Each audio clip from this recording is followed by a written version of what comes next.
September 30th, a Hollywood legend dies at 24. An empire reaches its peak. Medical history changes forever, and thousands perish in seconds. 4 moments, one day, each changed the world. This is Today in History. September 30th, 1955. Highway 466, California. The sun is beginning to set over the desert. A silver Porsche 550 Spyder, nicknamed Little Bastard, races down the highway at nearly 90 miles per hour. Behind the wheel, 24-year-old James Dean, Hollywood's newest superstar, the face of teenage rebellion.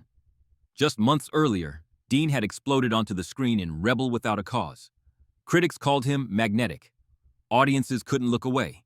He wasn't just playing a character, he was the rebel, the outsider, the misunderstood youth. But Dean's rise to fame was lightning fast. Too fast, some said. In just 18 months, he'd filmed 3 major movies: East of Eden, Rebel Without a Cause, and Giant. 3 films that would define a generation. But on this September afternoon, Dean isn't thinking about fame. He's heading to a car race in Salinas. Racing is his passion. Some say his obsession. His mechanic warned him that morning, "That car is too fast, Jimmy. Be careful." Dean just smiled. Careful wasn't his style. 5:45 p.m., Highway 466 and Route 41 intersection. A 1950 Ford Tudor, driven by 23-year-old Donald Turnipseed, makes a left turn. Dean sees it. Too late. He tries to swerve. The Porsche clips the Ford's side. The impact sends Dean's Porsche spinning. The silver sports car crumples like paper.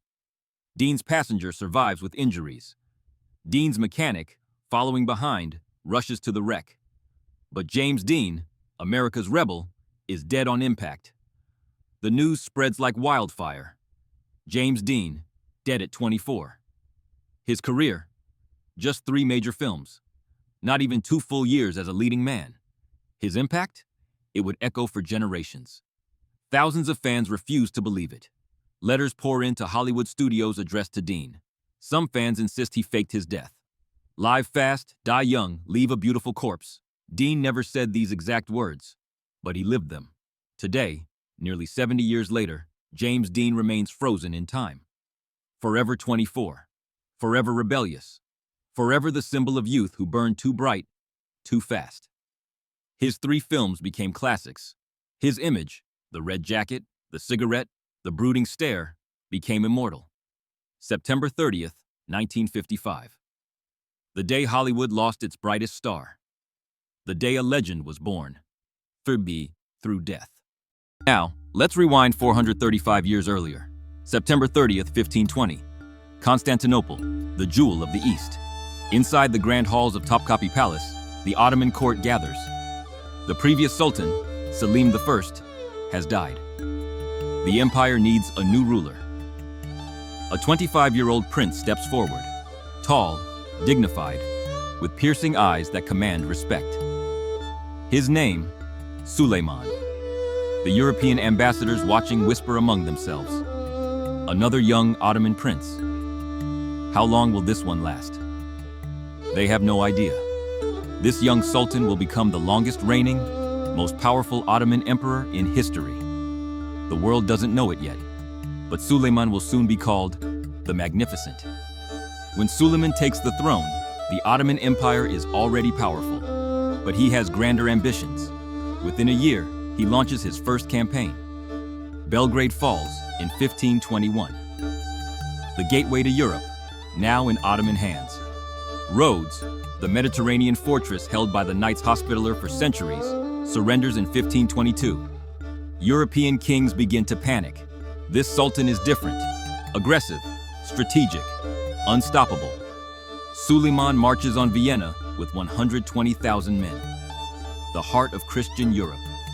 For weeks, Vienna holds. Barely. The siege fails, but Europe is terrified. He'll return to Vienna again in 1566. The Sultan who made Europe tremble. Under Suleiman's rule, the Ottoman Empire reaches its absolute peak. From the gates of Vienna to the deserts of Yemen. From the coasts of Algeria to the mountains of Persia. 3 continents, 25 million people, 1 ruler. But Suleiman isn't just a conqueror. In his empire, he's known by a different title, Kanuni, the lawgiver. He revolutionizes Ottoman law, creates a comprehensive legal code that balances Islamic law with imperial justice. Rights for minorities, protection for merchants, justice for the poor. For his people, Suleiman isn't just a warrior king. He's a fair ruler. Under his patronage, art and culture explode. Poetry, calligraphy, miniature paintings reach their golden age. His chief architect, Mimar Sinan, builds architectural wonders. The Süleymaniye Mosque, a masterpiece of engineering and beauty that still dominates Istanbul's skyline today. Even his personal life becomes legend. His love for Hürrem Sultan, Roxolana, a story of power, romance, and intrigue that rivals any drama. Suleiman will rule for 46 years, the longest reign in Ottoman history. He'll die in 1566, not in his palace, but on campaign in Hungary, a warrior to the very end. September 30th, 1520. The day a 25-year-old prince became sultan, the day an empire found its greatest leader, the day history remembers as the beginning of the magnificent era. Now, let's travel to September 30th, 1846, Boston, Massachusetts. Close your eyes and imagine something horrifying. You need surgery. A tumor removed, a limb amputated. But there's no anesthesia, no painkillers, nothing. You're strapped to a wooden table. Strong men hold you down. The surgeon raises his knife. Every single cut, pure, unimaginable agony. Your screams echo through the hospital halls. The surgeon works as fast as humanly possible, not for your comfort, but because you might die from the shock of pain. This is surgery in 1846. Barbaric, brutal, a last resort. Most people would rather die than face the surgeon's blade. But on this September morning, a young dentist named William Morton believes he has a solution. Morton isn't a famous surgeon. He's just 27 years old, a dentist experimenting with pain management. His secret? Ether, a volatile chemical compound that, when inhaled, renders patients unconscious, completely painless. Morton has tested it on himself, on his dog, even on a few dental patients. It works. But will the medical establishment believe him? September 30th, 1846. Massachusetts General Hospital Surgical Amphitheater. The room is packed. Surgeons, medical students, skeptics. They've heard Morton's bold claims. Most think he's a fraud. Just another quack selling false hope. The patient, Edward Gilbert Abbott. He has a vascular tumor on his neck. It needs to be removed. Without anesthesia, this surgery would be excruciating. Morton steps forward. He holds a glass inhaler filled with ether vapor. Abbott breathes deeply. Once, twice, 3 times. Then, his eyes close. His body relaxes. He's unconscious. The room falls completely silent. The lead surgeon, Dr. John Collins Warren, one of Boston's most respected physicians, picks up his scalpel. He makes the first incision. No scream, no struggle, no agony. Abbott feels nothing. The surgeons look at each other in disbelief. This is impossible, yet it's happening. Warren continues the surgery. Minutes pass. The tumor is removed. Still, Abbott doesn't wake. Finally, the surgery is complete. Morton stops the ether. Abbott slowly opens his eyes. The surgeons ask, "Did you feel any pain?" Abbott shakes his head. "I felt nothing, like I was dreaming." Dr. Warren turns to the crowd.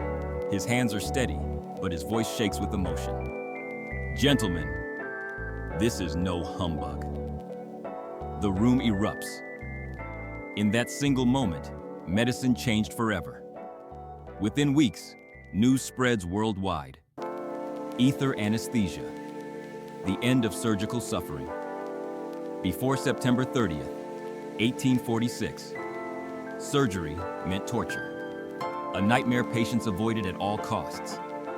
After this day, hope, relief, survival. Every surgery performed today, from routine dental work to life-saving operations, it all traces back to this single moment. The day one young dentist proved that pain could be conquered, September 30th, 1846. The day medicine stopped being medieval. Finally, September 30th, 1993. Maharashtra, India. 3:56 a.m. Most of Latur is asleep. Then, 6.2 magnitude earthquake strikes. In rural India, most buildings are made of stone and mud, not built for earthquakes. In seconds, entire villages collapse. 9,000 people dead, 30,000 injured, hundreds of thousands homeless overnight. Rescue workers dig through rubble with bare hands, entire families buried. The village of Kilari, population 13,000, nearly wiped off the map. International aid pours in, but for thousands, it's too late. Today, memorials stand in Latur, reminders of the night the earth shook. September 30th, 1993. 9,000 lives lost in moments. A tragedy the world forgot. September 30th, a rebel dies young, an empire rises, medicine is reborn, and earth takes thousands. 4 stories, 1 day, each a turning point in history. This is what happened on September 30th throughout history. What will happen on your day? Hit subscribe to find out, and check out our shorts for more untold stories from this day. This is Today in History. See you tomorrow.